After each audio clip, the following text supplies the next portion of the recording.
అంటే ఇప్పుడు కూడా నిరుద్యోగులు ఇంకా కంటిన్యూ అవుతారా లేకపోతే ఏంటి పరిస్థితి? స్పందన వస్తదండి. ఎప్పుడు వస్తది అనంటే అపోజిషన్ పార్టీస్ ఎప్పుడైతే వచ్చి మా గురించి మాట్లాడతాయో ఆ రోజు ఒక్కొక్కరు బయటకు వచ్చి ప్రెస్ మీట్లు ఉన్నా గానీ ఏదైనా ఇంటర్వ్యూలో మాట్లాడుతున్నా గానీ మాట్లాడతారు.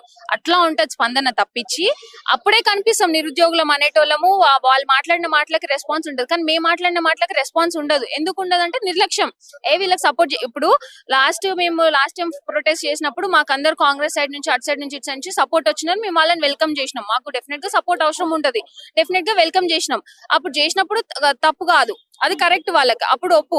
ఈ రోజు అది తప్పు అవుతుంది. ఎందుకు ఇప్పుడు ప్రతిసారి బీఆర్ఎస్ వాళ్ళు చేస్తున్నారు ముద్ర వేసేస్తే అందరు సైలెంట్ అయిపోతారేమో అని అనుకుంటున్నారు. కానీ ఎవరు సైలెంట్ కాము. మీ దగ్గర మేము హెల్ప్ తీసుకున్నప్పుడు ఇప్పుడు డెఫినెట్ గా అపోజిషన్ సపోర్ట్ ఖచ్చితంగా తీసుకుంటాం. ఇది కూడా అంటే ఒక పెద్ద టాపిక్ అయింది. ఎందుకంటే అపోజిషన్ ఇదంతా చేపిస్తుంది నిరుద్యోగులతో అనేది. అంటే ఎట్లా చూడొచ్చు అంటే ఎవరికి అనుగుణంగా వాళ్ళు నిరుద్యోగులను మార్చుకుంటున్నారు అనుకోవచ్చా వాళ్ళ మాట బట్టి? ఇప్పుడు అపోజిషన్ వాళ్ళు డెఫినెట్ గా పొలిటికల్ పార్టీస్ అంటేనే they will definitely use everybody. Politics play చేస్తారు, దాంట్లో తప్పే లేదు. వాళ్ళు క్లియర్ గా ఉంటారు. కానీ ఇక్కడ మోసపోయేది మేము. ఎస్, మీరు అన్నట్టు గత ప్రభుత్వం చేసినప్పుడు మేము రైట్ బిఫోర్ ఎలక్షన్స్ కూడా అప్రోచ్ అవ్వడం జరిగింది. రూలింగ్ లో ఉన్నప్పుడు అప్రోచ్ అయినాము. మీ వల్ల మాకు వచ్చిన సమస్యలు ఇవి, ఇంతవరకు మీ నుంచి మాకు రెస్పాన్స్ లేదని మేము నిలదీసి అడిగినప్పుడు వాళ్ళు చెప్పింది ఒకటే, అవును మా వల్ల మీకు తప్పు జరిగింది, నిర్లక్ష్యం జరిగింది, దానికి మేము క్షమాపణలు కోరుతున్నాము. ఇక మీదట మేము జరగకుండా చూసుకుంటాం, మీకున్న సమస్యలు ఏంటి అని క్లియర్ గా అడిగి తెలుసుకున్నారు. ఈ రోజు నేను రేవంత్ రెడ్డిని అడుగుతున్నా. ఆ రోజు కేటీఆర్ అన్నాను నేను గెలిచిన తర్వాత నెక్స్ట్ డే అశోక్ నగర్ వస్తా అని చెప్పిండు. రేవంత్ రెడ్డి అంటాడు నేను కూడా వస్తా అని చెప్పిండు. ఏడవైనా ఇప్పుడు రేవంత్ రెడ్డి కాదు కదా, ఆయన కింద పనిచేసే చిన్న చితక మనుషులకు కూడా ఈ రోజు మమ్మల్ని కలవడానికి టైం లేదు. మేము ఫోన్ చేస్తే ఫోన్లు ఎత్తారు. అంతకు ముందేమో వాళ్ళంతటి వాళ్ళు మాకు ఫోన్లు చేసి రండి చేయండి, ఈ లీడర్ వస్తుండు ఆ లీడర్ వస్తుండని తిప్పుకున్నారే. ఈ రోజు ఎందుకు ఆ రెస్పాన్సిబిలిటీ లేదు? క్లియర్ గా కనిపిస్తుంది కదా వాళ్ళు ఎంత ఇర్రెస్పాన్సిబుల్ ఉన్నారు అనేది.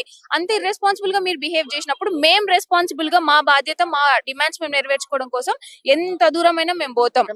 కండిషన్ లో ఉన్న పరిస్థితి కూడా చూస్తున్నాం మనం. ఇప్పుడు మోతీలాల్ పరిస్థితి రోజు నాయకులు వచ్చి పరామర్శించడం జరుగుతుంది. అంటే ఈ టైంలో కూడా ఎందుకు స్పందన రావట్లేదు మరి దానికి సంబంధించి? అంటే ఎందుకు ఇప్పుడు కనీసం ఇప్పుడు బల్మూర్ల వెంకట్ లాంటి వాళ్ళు నీట్ కోసం అంత కొట్లాడుతున్నారు, నీట్ ఎగ్జామ్స్ దీని గురించి. అలాగే ఇప్పుడు రియాజ్ గారు కానీ అట్లాంటి వాళ్ళు కొట్లాడుతున్నారు కదా, నీట్ గురించి మాట్లాడుతున్నారు డైలీ. మరి ఎందుకు నిరుద్యోగుల సమస్యల గురించి ఇప్పుడు దాకా మాట్లాడట్లేదు అంటే ఏం చెప్తారు? ఎందుకు మాట్లాడట్లేదంటే ఇప్పుడు వాళ్ళకి రావాల్సిన పదవులు వాళ్ళకి వచ్చినాయి కదండి, అది అందరికి తెలుసు, రాష్ట్రం అంతా తెలుసు. వాళ్ళకి రావాల్సిన పదవులు వాళ్ళకి వచ్చినాయి. ఇప్పుడు వచ్చి పరామర్శించడం ఎందుకు అంటే ఇప్పుడు ఇటు వస్తే మళ్ళీ వాళ్ళ దందాలకు టైం సరిపోదు కదా, వాళ్ళ దందాలు వాళ్ళు చేసుకోవాలి కదా. డెఫినెట్ గా మళ్ళీ ఇటు వస్తే టైం వేస్ట్ అవుతుంది కదా. అయినా అవసరం లేదు నిరుద్యోగులు అనేటోళ్ళతో వాళ్ళకి ఈ రోజు అవసరం లేకుండా పోయింది. ఎమ్మెల్యే ఎలక్షన్స్ అయిపోయినాయి, వాడేసుకున్నారు మంచిగా. ఎంపీ ఎలక్షన్స్ అయిపోయినాయి, దాని ముందు డేట్లు ఇవ్వడమో ఏదో ఒక తూతు మంత్రంగా 2-3 ఇచ్చేసిరు, కామ్గా చదువుకుంటారులే అని వదిలేసిరు, అవి అయిపోయినాయి. ఇంకేం పని? ఇంకా అవసరమే లేదు కదా వాళ్ళకి నిరుద్యోగులతోటి. అందుకే ఇంత నిర్లక్ష్యం. అవసరం లేదు, ఆయన చేస్తే ఎంత బ్రతికితే అంత అన్నంత రేంజ్ లో సిచ్యువేషన్ వాళ్ళు బిహేవ్ చేస్తున్నారు. ఛాన్స్ ఉంటుందా కనీసం పార్టీ నుంచి కానీ ఏదో ఒక స్పందన మీకు అనుకూలంగా కావచ్చు లేదా ఇంకొకటి ఏదైనా అంటే స్పందన వచ్చే ఛాన్స్ ఉంటుందా ఈ రోజైనా? నిజంగా ఈ రోజు గవర్నమెంట్ లో ఉన్న మనుషులు వాళ్ళకి కొంచెం మనసు ఉండున్న వాళ్ళైతే డెఫినెట్ గా ఇంత జరుగుతుంది చూసి మినిమం కొంచెం ఎవరో ఒకరైనా రెస్పాండ్ అవ్వాలి. కానీ రెస్పాన్స్ రాకపోతే మాత్రం ఇంకా అది వాళ్ళ ఇంటిగ్రిటీకి మేము వదిలేస్తాం. ఆ రెస్పాన్స్ అంత నిల్ రెస్పాన్స్ ఉంటే మేము గమ్మునైతే మేము కూర్చోము. ఎంత లెవెల్ తీసుకెళ్లాలో అంత లెవెల్ తీసుకెళ్తాం. మేము ఎంత సీరియస్ గా చేయాలన్నా మేము రెడీ ఉన్నాం. మీరు అరెస్ట్లు చేస్తారా ఏం చేసుకుంటారా మేము భయపడేదే లేదు. మేము బీఆర్ఎస్ గవర్నమెంట్ ఉన్నప్పుడే భయపడలేదు, ఇప్పుడు ఇంకంతకన్నా భయపడం. అంటే స్టూడెంట్స్ అని కూడా చూడకుండా అరెస్ట్ చేసిన ధోరణి కూడా మనం చూసాం. ఆఖరికి టీచర్స్ సంబంధించి కూడా ఏదైతే గురుకుల విద్య దీనికి సంబంధించి అంటే వీళ్ళని కూడా అరెస్ట్ చేయడం జరుగుతుంది. మరి ఎట్లా చూడొచ్చు అంటే తెలంగాణ సమాజం మళ్ళీ కొట్లాటల రాజ్యం అవుతుందా లేకపోతే ఏంటి? నాకైతే ఖచ్చితంగా అదే అనిపిస్తుంది అండి. ఇప్పుడు సీఎం రేవంత్ గారు వచ్చి ఆల్మోస్ట్ 7 months అవుతుంది.